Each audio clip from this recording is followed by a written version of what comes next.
Hi, my beautiful and handsome bakers. Welcome to the Sugar Vixen channel. We are here and we're going to be baking up another delicious recipe. We are going to be making homemade soft pretzels. My warm water, again, 1.5 cups of warm water. And then I'm going to go ahead and whisk the yeast into the warm water.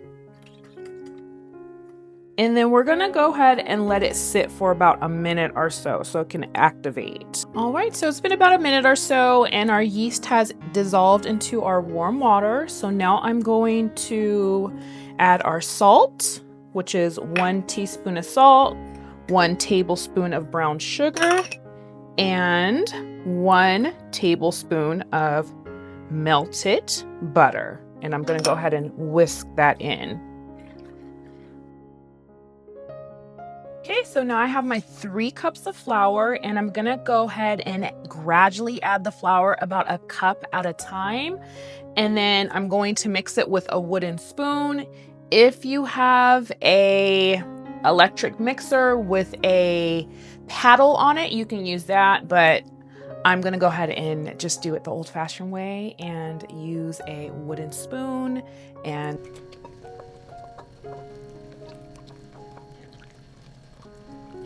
a surface with some flour so I can go ahead and start kneading the dough.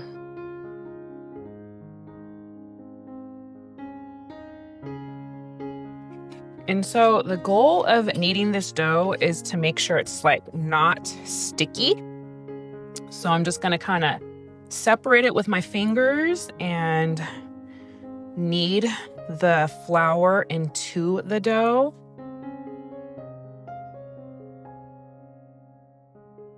Okay, we're now going to put our kneaded dough into a ball. We're gonna kind of form a ball here, right? Grab a towel so you can put over your bowl and just kind of let it rise for 10 minutes. I'm gonna go ahead and set my timer so I know exactly how long. Over the top for 10 minutes.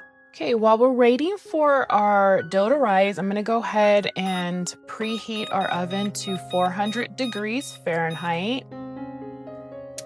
And I'm gonna go ahead and get our bath ready for our pretzels. So I'll let you guys know a little more about how we're going to bathe our pretzels in baking soda in hot water before we actually bake them.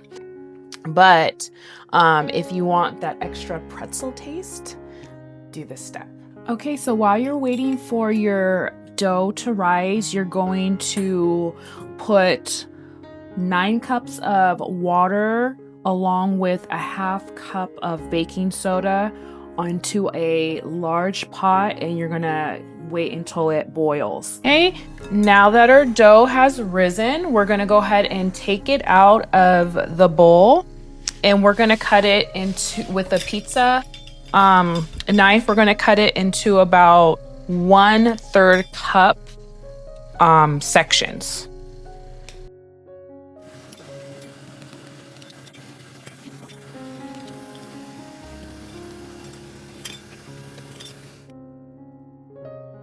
Okay, we're now going to form our dough pieces into about a 20-inch long rope.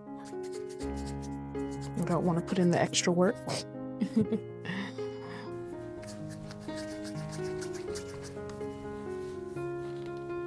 Okay, after we've rolled it into the long pieces, we're gonna bring the pieces together in a circle and then twist it 2 times and then attach it to the bottom so it can have that nice pretzel shape.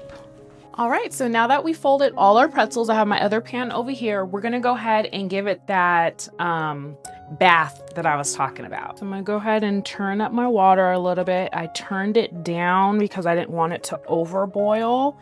And what we're gonna do, I'm gonna set my timer to about 10 minutes. And that's because I'm going to time it in 30-second intervals. We don't wanna leave our pretzels in here for more than 30 seconds because it might have a metallic taste and not be as delicious as it would. So I'm gonna go ahead and drop 2 pretzels in here, and I'm gonna leave them in for about 30 seconds or so. Okay, so it's been about 30 seconds. And I'm gonna drop it back on to our pan. Okay, and the next batch of pretzels, or next 2 pretzels, leave them in here for 30 seconds. Out now. And you're just gonna keep doing this until they're all finished bathing.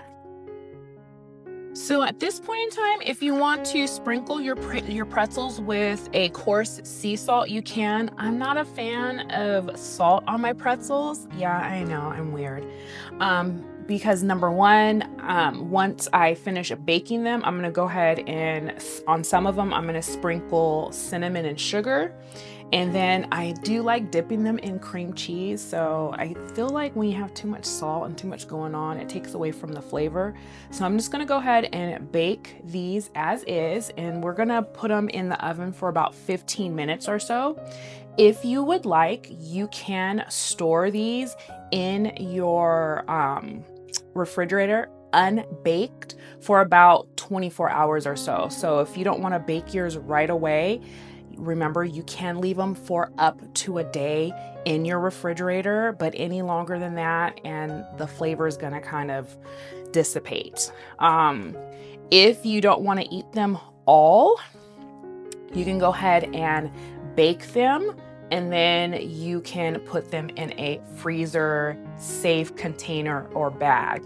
But if you are planning on freezing them, do not put the coarse sea salt or cinnamon sugar on them until you're ready to prepare and eat them. So I'm gonna go ahead and put these in our oven. And we're gonna bake.